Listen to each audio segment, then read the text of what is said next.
একটু অ্যারেঞ্জ করতে মানে একটু বাইরে বের করে দিই। এইটা করার পরে যখন দেখবেন আপনার সব সিমিলার থাকবে তখন এই পয়েন্টটাকে ধরে এই পয়েন্ট থেকে এটা আবার বাইরে বের হয়ে গেছে। মূলত ওই যে আমাদের কলামের ফ্লেঞ্জের থিকনেসের কম বেশির কারণে এই সমস্যাটা হয়েছে আর কি।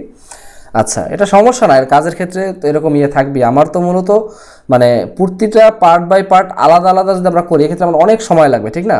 তাহলে আমরা যখন কপি করে বসায় যাব তখন একটা জিনিস মাথায় রাখতে হবে, আমাকে অবশ্যই প্রতিটা পয়েন্ট চেক করতে হবে যাতে কোনো ডাটা মিস না হয় বা কোথাও সইরা না থাকে। কারণ স্ট্রেটের ক্ষেত্রে আপনার পয়েন্ট 2 মিলি 4 মিলি 10 মিলি কিন্তু কিছু কিছু সময় অনেক অনেক বড় পার্থক্য তৈরি করে ফেলে। পরে আমাদের কিন্তু এই বিম লেআউটটা কিন্তু আমাদের এখন ওকে, মেইন বিম, ঠিক না? তাই এরপরে আমরা যদি এখান থেকে সাব বিমের লেআউট নিছি না, এই যে সাব, এটা হচ্ছে স্টিল কলাম, উপরের কোন ফ্লোর, এটা ফার্স্ট ফ্লোর না, এটা ফার্স্ট ফ্লোরটা হয় নাই, এইটা হয়ে গেছে। তাহলে এখান থেকে যেগুলো কাছাকাছি এগুলো একটু কাছাকাছি নিয়ে আসি। আচ্ছা, এরপরে আমার দরকার হচ্ছে বিম, সাব বিম। মেইন বিম তো আমরা করে ফেলছি। এরপরে এইখান থেকে এই পয়েন্টের লাইন, সাপোজ এইগুলো হচ্ছে সব সিমিলার, 6100 6100 6100, তাহলে এই যে কোনো একটা পোর্শন করলে বাকিগুলো জাস্ট আমরা কপি করে বসায় দিলে হয়ে যাবে। তাহলে এই পয়েন্টে বসবে হচ্ছে আমার কোনটা, এই যে এইটা।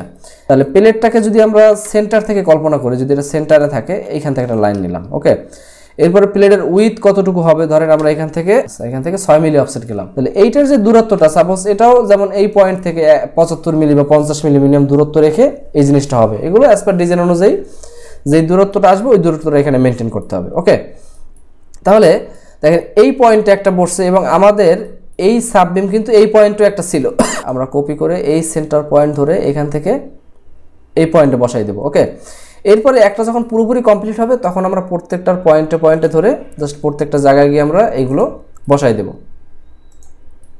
এরপরে হচ্ছে জাস্ট এই ভিতরটাকে ধরে আপনি এই গ্রিডের মাঝখানে একটা একটা করে আর বসানো হয় না, এটা আমরা এখন বসাই দিই।